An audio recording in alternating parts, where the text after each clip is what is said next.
Bengaka garant de la division nationale. Tribalisme est en Katamate. Tribalisme est en Maboko à M. Félix. Tribalisme est en Monoko à M. Félix. Tribalisme est en bureau. Il y a M. Félix. Quand il dit que vous êtes des bandoki, c'est quoi ça? Quand il dit que Batu ya bandundu babomi bakasai basali ba fausse commune batombo lelo ya wande bande obota mbumata bande kwa kasai baboyi bande kona bango ya bandu ko bengana ba japonais bazo bomba ba congolais na Congo qui Tshisekedi amènera ce peuple na guerre civile. Il y avait des éléments sociologiques démontrables mundu qui alibosi koloba Tshisekedi a même tribalisme tina bebe eza rôle na été mais c'est la preuve combien bateau baza ba ignorant. Un ignorant est condamné d'être toujours un incompétent. Est-ce que le problème est que un investisseur? Et ça problème est quel investisseur a eu justice à des autres? Quel investisseur a eu en même temps président a eu à l'obar et commission? Je regrette sincèrement l'incompréhension dont nous avions été victimes autour de ces propos. Je regrette et je partage également la douleur de mes compatriotes de l'Est du pays qui souffrent. Je regrette que nos compatriotes aient été vexés parce que nos propos ont été sortis de leur contexte. De moi, l'intention de cracher sur la mémoire de mes compatriotes. Ça, c'est inacceptable. L'histoire est kolimbisa bato yote, bajila lingeti, ba Félix Tshisekedi, ba Mbata. Madame, tu as déjà mungo ebele na nzungu ozwango lisusu. Arrêtez à sou mungo na nani na nzungu te. Maloba soki au lobby, c'est fini.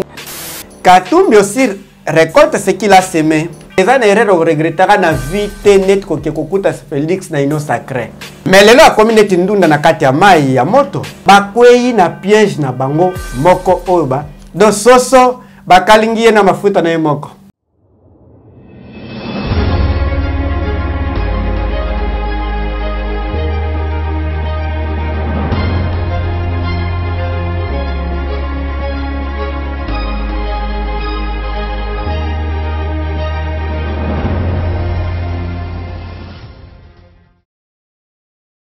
Bande Kobalandi à Plus Clair Télévision, la chaîne qui vous informe en temps réel dans la vérité.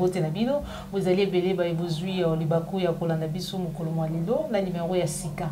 Oto yambi pona bino mwana mboka parole kamizelo molobeli pe mobundeli ya mboka na biso République démocratique du Congo et lomona ye nde tokosola mboka tokosola mami matali République démocratique du Congo. Na kati émission na biso mukolo mwalelo tokolobela forum oyo dekali na ngambu ya Katanga bipai wapi tomonaki président de la République kokende discours na ye tokozwa analyse ya mwana mboka parole kamizelo mais aussi matali négociation oyo République démocratique du Congo ezali kosala na ba groupes armés elobami na kati tokozwa réaction ya mwana mboka parole kamizelo mais aussi maye Gilles Lingete ya uti koloba présavoir koloba ete guerre ezalaki na kati ya mboka na biso te na Houston mais kasi lelo azali vraiment ko senga bolimbisi na peuple congolais lobi ete maloba na ye ezalaki mal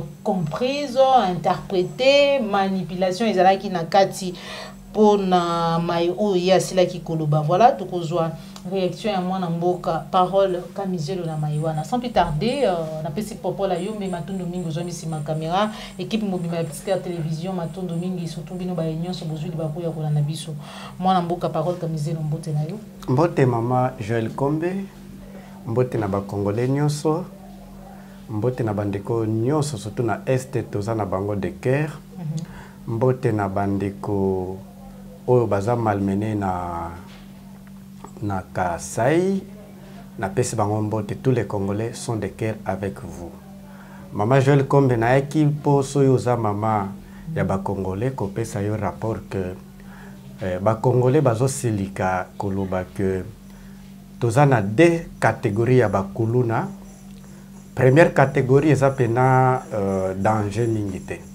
Mais oiza pena dangereux eza deuxième catégorie obobenga ka bakulu na cravate baza tellement dangereux plus que bakulu no bazo mema na kanyama kasi c'est ça acte juridique na principe est enlèvement parce que aucun acte juridique est mis en place pour que balongola ba jeune na ba mabango ce qui est qui bakuluna la fali justice est prouvé que baza bakuluna pe baza pour que ba mabango na komona ke bato wana mieux vaut kutana na kuluna ke bato baza na gouvernement baza plus que bakuluna bato bazwaka ba millions bato bazo tika kishasa za la poubelle bato bazo tika ke bato balamba na poubelle ali na poubelle bato bazo futa ba médecin biete bato bazo kufa na hôpital pour na malaria bato wana parce que erreur politique muke et bomi déjà toute une génération donc moi j'aimerais que bato faut ba ke na kanyamaka cesse bato ya deuxième catégorie ya bakulu na cravate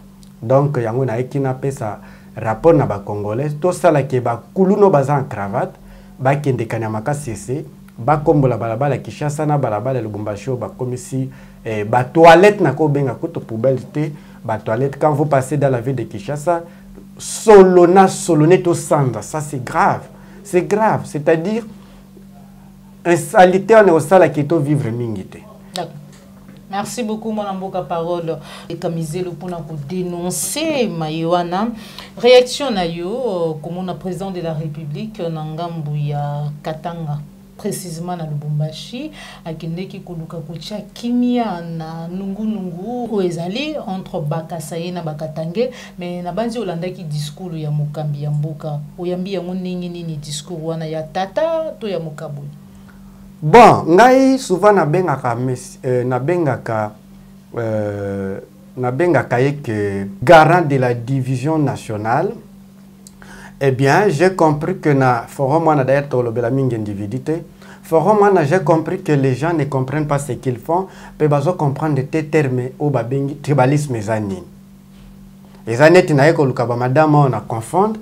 Baebisingana luka madame Joël Kombe na ebiete mais na poni madame Judith Kamwanga eh bien ndenge bangonde bazo palper nini babengi tribalisme baebite tribalisme eza nango na katanga te tribalisme eza na katanga te tribalisme eza na maboko ya monsieur Félix tribalisme eza na monoko ya monsieur Félix tribalisme eza na bureau ya monsieur Félix Tshisekedi oyo azoke luka kuna azoluka nde eloko mosusu peut-être minere azoke luka kuna parce que na chaque eloko elekaka na ba radio ezaka na version officielle na version cachée ou peut-être nde ba minera ke na ozwa pona koloba tribalisme ba yebi eloko bazo sala te tolobaki ke mutu azobela malaria mais bango bazo pesa kisi ya COVID-19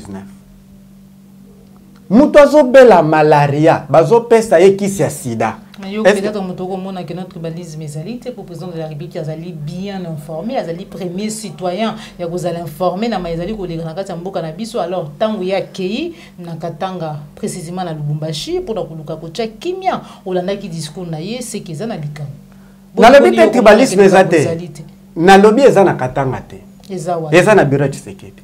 Eza na maboko na, eza na monoko na ye. Mais il ne comprend pas. Oui.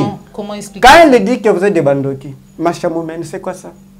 Quand il dit que Batu ya bandundu babomi bakasai basali ba fausse commune batombo. Lelo ya monde bande obota mbumata. Les kasai na kasai ozolanda te madame, vous êtes bien informé. Bande kwa kasai baboyi bande kona bango ya bandundu. Ko bengana ba japonais bazo bomba ba congolais na Congo. Ça c'est extraordinaire. Mais moi ça ne me surprend pas parce que je l'ai dit les jours Tshisekedi va proclamer. Tshisekedi amènera ce peuple dans la guerre civile. Il y avait des éléments sociologiques démontrables. Premier élément. Premier élément, c'est que l'écart sociologique est électoral, c'est mouké. Azaki 15%, ou azui 60%, ceux qui bossent les locaux na bo baby si société wana iko kufa bako bomana. Parce que muto ba nommé azana 15%, akobanda kobanga kozala biete, kobanga wana kobanda kozana te pression psychologique et lobeli. Et ça les européens kimiate. Avec la pression psychologique. Il y a un moment que alors boy tribalisme, alors boy a divisé, alors boy a bomi. Parce que mundu qui a libosé ça koboma. Et ça pas de koloba. Il y a un moment lelo, ote, batabandu babom bakasaye. Bango na babande ko benga na bande ko na bango na kasai. Maintenant imaginez que ceux qui bandundu pe balobi lelo pas question. Et ceux qui peut baser problème na mette. On ne va pas se laisser des moutons. Ceux qui basent ba nema na bible kuna na lobaki ke ba pesi mutu ya malaria ba pesi kisi ya Covid. Okite bakende soko sala forum na Kasai na Bandundu, non? Il faut bakende Kasai Bandundu. Après bakolongo wana bakoya forum awa Ngaliema na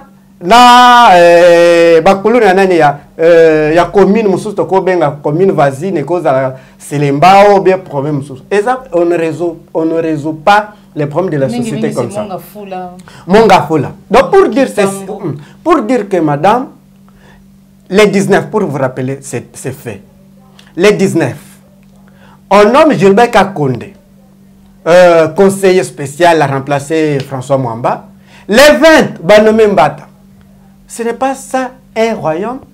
Ce n'est pas ça le tribalisme. Mbata va voter tout bano. Azaki choisi na IDPS. IDPS ça parti toujours à tribu moko. Moi namboka parole Kamizelo toujours en rapport na Matali Boyokani to pe kimia na kati ya mboka na biso. Dernièrement Gilles Alingeto azali bongo mokambi ya inspecteur général ya finance azalaki na Houston pour na koluka ba investisseur. Tuna ya yambozali est-ce que ezali compétence na ye, ezali ba attribution na ye, ezali rôle ou ye sengeli a joué tout pesali ba prérogative ya sika. Et ça rôle n'a été. Mais c'est la preuve. Combien de bateaux baza ba ignorant. Or un ignorant est condamné d'être toujours un incompétent. Et raison pour laquelle aujourd'hui les Congo ils ont marché. Est-ce que le problème est que les investisseurs et ça problème n'est. Quel investisseur a eu sa justice bien zate? Quel investisseur est en même temps président à l'Oba Rétro Commission? J'ai $1 milliard pour investir dans le Congo. Je dois donner 10%, c'est combien? Calculez, vous allez voir. Donc pour dire que il y a aussi le problème de l'inflation. Le problème de l'inflation, c'est Ali, madame. Les lots qui ont la toya dollar, c'est qui se bakambiste que bachakanani tableau, c'est kota na kati toyoka. Toya dollar, kota na kati toyoka. C'est-à-dire il y a une inflation. Cette inflation ne sécurise pas un opérateur économique. Voilà. Mais quand c'est tant lobby un opérateur économique, un investisseur, en fait, il y a un cannabis parce qu'il n'y a pas la guerre. Ou il y a un qui a même si la pétition contre Yé Sengeli a démissionné na structure il y a zali ko kamba. Mais panel paye ba expert paye ba senga qui vraiment démissionne Yé lelo alors il y a zali ko regretter ba propos na Yé ou bima qui ezala qui mal interprété. Qui na incompréhension qui manipulé par Batuyamité Mamabe et qui le reconnaît enfin que guerre ezali na kati ya mboka na biso parce que état de siège ezali parce que lelo Félix a ko négocier na ba groupes armés. Je regrette sincèrement l'incompréhension dont nous avions été victimes autour de ces propos. Je regrette et je partage également la douleur de mes compatriotes de l'Est du pays qui souffrent des affres de la guerre, qui souffrent avec des tueries, des viols et des actes de barbarie. Nous partageons leur douleur et je regrette que nos compatriotes aient été vexés parce que nos propos ont été sortis de leur contexte. Je le dis toujours, un texte sans contexte est un prétexte. Nous avions été devant les investisseurs à Houston et les investisseurs avaient besoin d'être rassurés. Nous leur avons clairement dit qu'il y a des avancées estimables en République démocratique du Congo en matière de lutte contre la corruption et le détournement des deniers publics. Qu'ils ne devaient pas avoir peur. La République démocratique du Congo est safe. La République démocratique du Congo est un pays fréquentable. En dépit du fait que nous avons un problème réel de l'insécurité à l'Est, particulièrement au nord Kivu, au sud Kivu, et je peux ajouter également le territoire de Rutshuru. Nous avons nos compatriotes qui souffrent à cause des atrocités qui sont créées par les bandes, les groupes armés à Beni, à Butembo, à Bunia et à Rutshuru. Nous partageons leur douleur. Nous sommes Congolais et le Congo est un. Quand ça ne marche pas à Bunia, c'est au Lualaba qu'on ressent les mêmes phénomènes.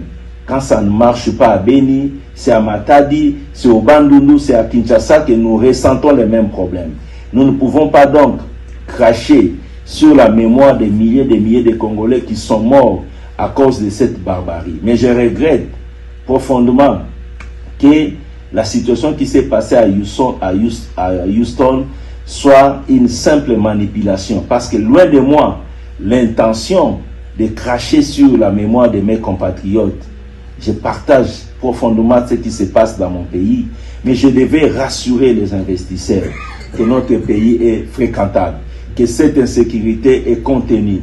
Ndekonangai, madame, d'abord, et là, les bossons ont constaté que Aza sous-titré le chef naï direct, c'est Félix Tshisekedi, chef naï direct. Akena qui co-représentait chef naï direct. Et c'est le chef naï direct qui a tiré et affiché à propos naï pour nier makambo zo le kana est. Nana boyaka rapport à mapping. Et ça Félix T. Bozo to kama makambo ya mutu na ya tindi.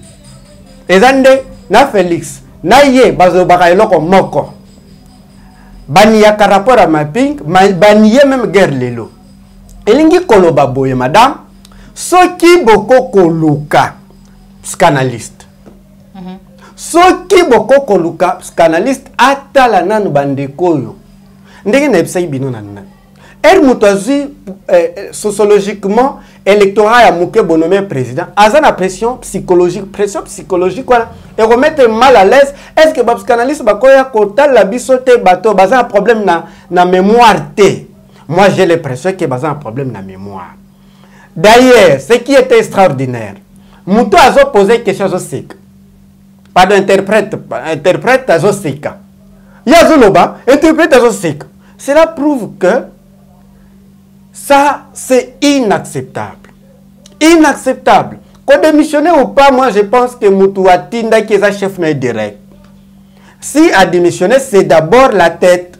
Comme l'a dit Etienne Tshisekedi en 2011, si la corruption commence en haut, si les compétences commencent en haut, les gens suivent. Si ça commence en bas, on peut la battre. D'accord. Mais est-ce que les autres Kokyo Lobaki, du fait qu'Azongi na maloba naye, alobi ete azali désolé, hein, parce que maloba wana ezalaki interprété, manipulation, ezalaki vraiment posa naye te ayebi, azali de cœur, na bandeko na biso azali na partie est de la République démocratique du Congo, mais azalaki na lolenge mususu penza te ya kosenga na ba investisseur baya na kati ya mboka na biso zaka mokambi naye, mokonzi naye mutatindi ye. Tolo banane boy. Maloba naye. Madame, ocha déjà mungu ebele na nzungu ozwango lisusu. Otie mungu eleki batolia lisusu te biloko na babwa kaka.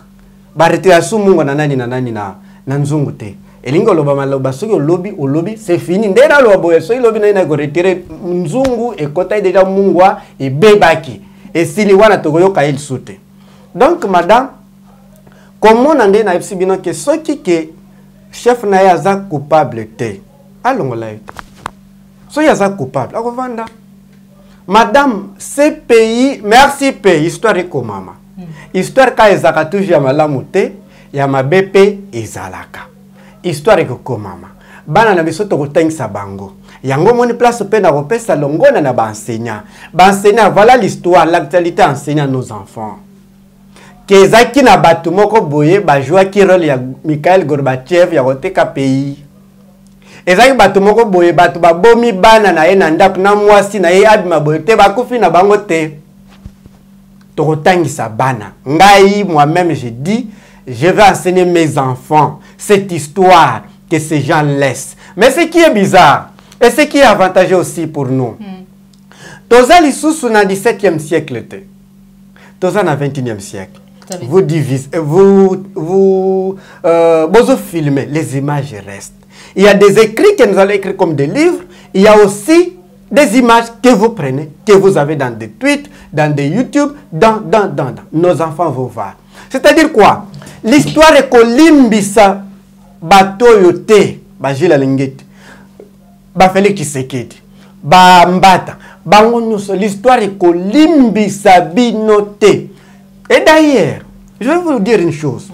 Vous savez que tous les gens qui ont trahi le Lumumba, Bakoufa un étranger, Bakunda Bango un étranger. Tous les gens qui ont comploté au Congo, Lumumba qui défendait le Congo. Mais Bango Bakotito, Banana Mobutu. Mobutu a trahir Lumumba, a koufi bakundi libanda. C'est-à-dire, il côté Zali et Zala na place té. Parce que chaque nzamba sala chaque bateau a place na banso bakundi e pa na bino, na molimo na eza e pa na bino. Muchombe. Yewana na Algérie. Tshisekedi, Yewana na mausolée zawa. Madame, la loi, excusez, madame, c'est comme nazo conjugué pena verbe ndenge yo tangi sangai. Il semblerait. La loi belge ne permet pas quelqu'un et Bembe et ça là 2 ans. Par contre tu as pensé que to fongola kiango ne tiagabila. To fongola kiango. To eba ini nezo inakati. Il semblerait qu'il y a ça en Belgique.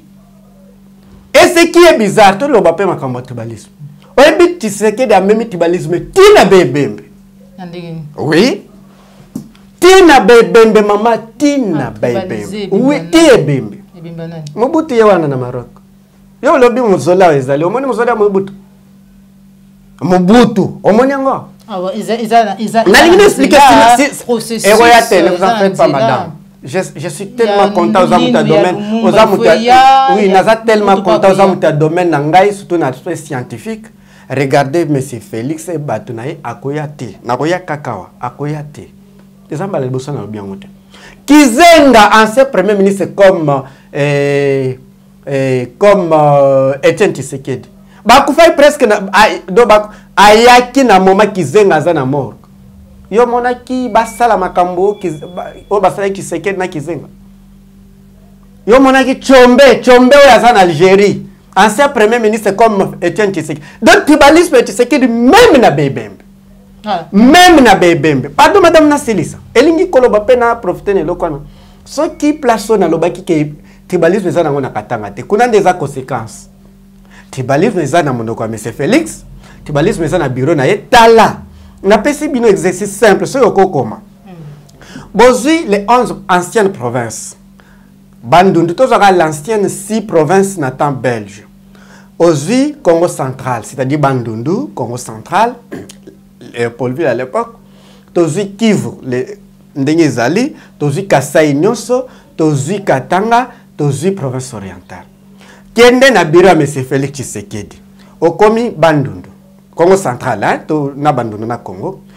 Et okomi Kivu, bango nyonso, Kasai, espace Kasai, okomi obandi ko sala, ozui bato bazana président Tshisekedi, meta banda ko compter. O sala pourcentage, vous verrez. C'est ça babenga tribalisme. Voilà. Kende na IDPS, là sur mon babengi tribalisme. Même même Bembe. Voilà, merci beaucoup. Mon mboka parole. Kamisé lo tozali kokoba na émission na biso to longwe na dossier etali tribalisme pour na kokota na maimatali situation sécuritaire. Mboka na biso République démocratique du Congo ba négociation et salami pour na koluka rocha kimia d'après mon mboka Félix Tshisekedi Tshilombo lo lenge ya moni état de siège. Les simbité, donc apparemment bapinga bakoki ko bundate, mutualisation ya ba force pe simbité, mais kolanda discours na ye. Apparemment lo lenge jila lingeta lo baki ete bako yiba ba minéré, bako bunda pour ba minéré, ezali penza yango te parce que na discours na ye tozali ko yoka plus maimatali mabili. Semblerait ezali na bateau bazali ko bunda. Alors qu'ils se disent congolais quelque part. Qu'est-ce qui se passe? Madame, tozakana deux façons ya kozana kimia na pays. Historiquement parlant, il y a d'abord diplomatie. Cette diplomatie est montrée limite. La force intervient la guerre. Qui veut la paix prépare la guerre. L'Ukraine commence. Le problème avec l'Ukraine a Russie et bandit depuis 2014. La diplomatie n'a pas tenu. Au mon côté, Tokomi. Madame, on a répondre na notice excusez ngai to peso quelques éléments. Na ko financer armée. Na ko futa malamba militaire na bino. Na ko bungisa armée na bino. Na ke négocier na ba rebelle. Ba rebelle ngo banani. Armée au rwandais so ba bengi M23. M23 bisonde to bebisaka. C'est parti armée ougandaise. Pardon, rwandaise. Ok, négocier na armée rwandaise pour que ba infiltrer armée congolaise. Et lobby okobanda kolobake, notre armée est infiltrée. Notre armée est infiltrée, trouve la solution. Nairobi, c'était pour que ba infiltrer les sous koleka armée FARDC. Maintenant, na linga koloba tout simplement que problème eza nangote que yanani boete. Problème problème ya illégitimité. Tu sais que nous avions dit qu'ils ont signé des accords. Bakor ne bandi kobota mbuma, bambuma yango de tozomona. Parce que le calcul est simple. Il suffit de payer bien l'armée. Donc on paie ça bango ba moyen. Au moins même général a communiqué contre les Rwandais. Aujourd'hui il est où? Il paraîtrait, il semblerait que Longolais kuna ba memai ao.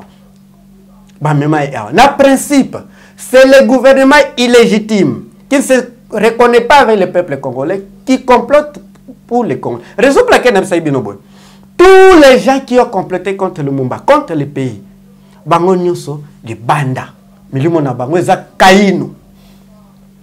Donc, nalingi pena bakisa. Ça c'est un aspect anthropologique qu'on ne peut pas négliger.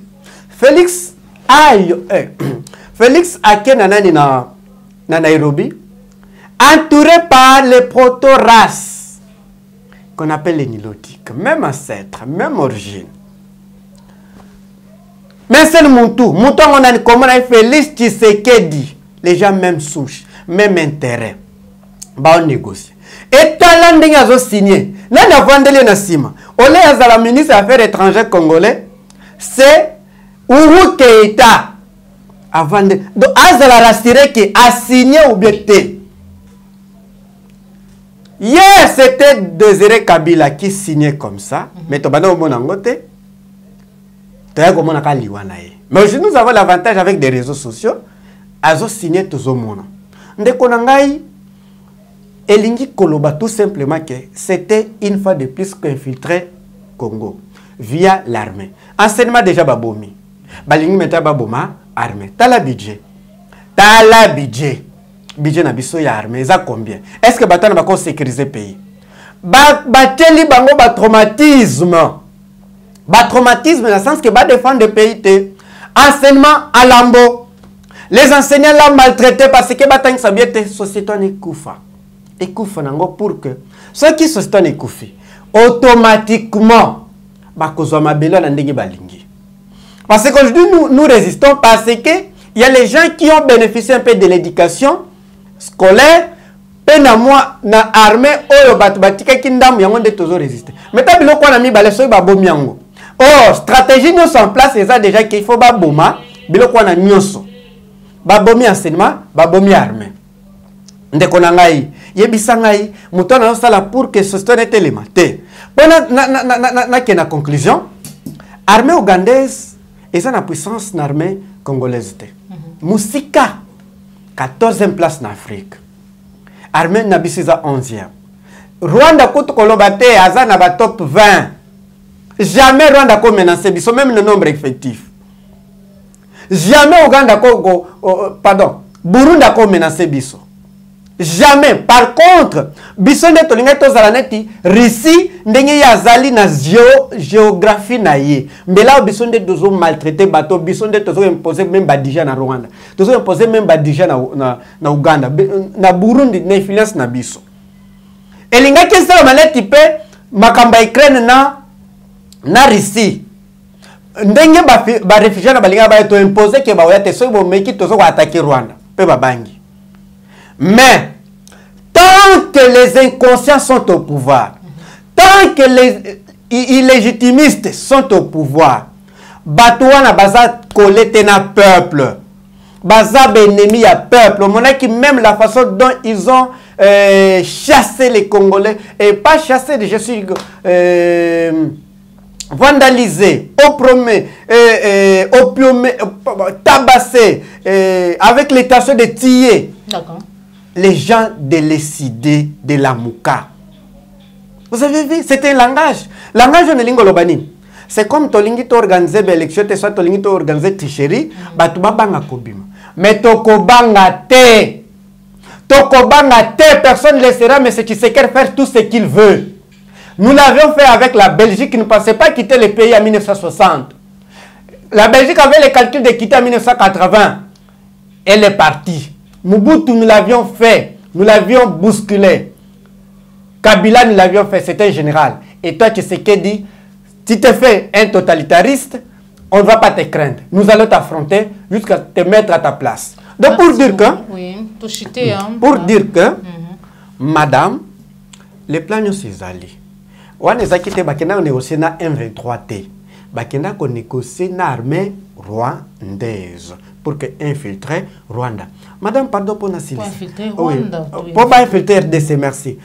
Vous savez que Rwanda nous a menacés officiellement. D'accord. Pardonnez si c'est on se rappelle, hein, plusieurs fois. Garantie à Pessaki et Zakini. Garantie à Pessaki et Zani. Infiltrer armée Nabiso via M23. Na FARDC, c'est clair, c'est simple. Voilà. Oui, merci beaucoup. Nous sommes arrivés à la fin de notre émission, mais pour finir, Peter Tiani a dit que la loi Tiani ou tu es bien tchaki ba kelele et belé mikololeki a tolobaki congolité loi qui portée par député national Tingi Pouloulou serait transformée en amendement par ces derniers, par lui là, Tingi Pouloulou, pour l'insérer dans la loi électorale afin d'écarter Moïse Katumbi, considéré comme un grand favori des élections. On a alerte au Congo libre, aux alliés quotidiens, a commis Madame Mamadou Ndala n'était pas 100% congolais, n'a vraiment partisan ya Elo Kwanate. Madame Kobo tapé dans Nigérien. Moi, on appelle à Lingi Congo Mingi, puis à Lieba Congolais Ramete, Maïgo de Té, à qui on négocie na bénémité, Mamadou Ndala Yoana, non? L'exemple est moi. Et Lingi Kolobake, Katumbi aussi récolte ce qu'il a semé. Nga parole, ça même 10 messieurs, comme c'est que erreur, et ça erreur, on regrettera na vie net que Kokuta Félix na ino sacré. Mais le la communauté ndunda na kati ya mai ya moto. Ndunda soki bo kati yango bo tiama na mai ya moto ata bo misi yango bumara na couleur mon côté. A commune ndengwana yango somona même na ba vieux Jean-Pierre Bemba bavandi ndengwana. Pe ozomona ke même makambo eza na est yo ka déjà mon vieux Katumbi aloba. Yo ka déjà Bemba loba. Les politiciens pro-rwandais. Voilà. Donc pour dire que ba kwei na piège na bango moko oba do soso ba kalingi na mafuta na moko. Pour ceux qui ont été makambo ces mais ils n'ont pas voulu écouter le président légitimement élu qui les a conseillés. Hélas, merci celui beaucoup. Qui récolte, celui qui sème la trahison, voilà. Et celui qui va semer aussi le traitisme via les Rwandais récoltera ce que Désiré Kabila a récolté. Merci beaucoup. Nous sommes arrivés à la fin de notre émission. Merci Nabaïnion. Bolanda qui biso bokosa qui biso na banda kuna bino na numéro ya sika o to yamba ki pona bino mwana mboka parole kamizelo mitu nezalaki ya biso liya nezalaki ya ye de tokutani bongo malasi masoki nkolo abateli biso mais kasi ya mboto kabona na e complètement na kati émission na biso mokolo mwalelo na kopesa matundu mingi na Félix Mbatika Mumaboko Banque Jean Bembi West Papa Laurent Mboko Papa Laurent Bongonza sans oublier Christian Bopati les référendums toujours ici malobe pa ya mwana mboka parole kamizelo numéro de téléphone, un message na yo na ba imbo kanyon so bazwi bakuye bolanda. Message madame Ezabo ende na lobaki. Si tu veux détruire une société, détruis d'abord l'éducation. Les enseignants sont malmenés et les parents sont escroqués avec l'enseignement à distance par les gouvernements. On a bien un tel enseignement, connexion exaltée.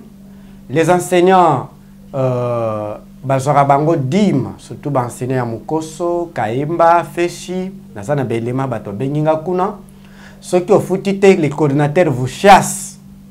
Deuxième, mais l'autre toujours dénoncé, la banque à complicité, la banque acquise les dirigeants, bazo maltraité les fonctionnaires en général, en particulier les enseignants, kolongo la bango mbongo unilatéralement, et qu'on fout à bango na pas si. Pour qu'un enseignant ici en ville, pas un bon na banque ou fonctionnaire ne se pas un bon surtout na banque na zotango Ecobank, nga d'ailleurs nazaki nango déjà na justice na linga na elo même ba document tozaka na justice tourwa na elo yango comme maltraiter ba enseignant na niveau moko vous ne pouvez pas imaginer. Imaginez-vous muto akomi na banque akomi na 5 heures bazo ko fute na 16 heures 20 heures bomonango na monde di na planète ni et mbongo ngwana pe bazo ki ye mususu il paraîtrait il semblerait que mbongo bazozo ba fonctionnaire ram ya ba fonctionnaire lo bango ming na ba émission ram ya ba fonctionnaire bakata na ba banque na ba ministre bazo ka ba pourcentage il paraîtrait. D'accord. Donc pour dire que to dénoncer yango surtout makambo ya dîme ya ba enseignant qui paye obligatoirement ce qui que bato baza vraiment pour na ba congolais ba trouver solution na problème wana. Peut-être si bango que un peuple qui ne se défend pas subit. Pour un numéro to lobby 082 37 49 424 082 37 49 424. Merci beaucoup. Donc, comme il émission na biso, nous avons une bonne sima, ce qui est à batterie biso, c'est pour la émission liker, partager, zali mbala liboso landa biso ko bosanate, vous s'abonner na Katia Plus Clair Télévision, la chaîne qui vous informe à temps réel, la chaîne de la vérité. Au revoir.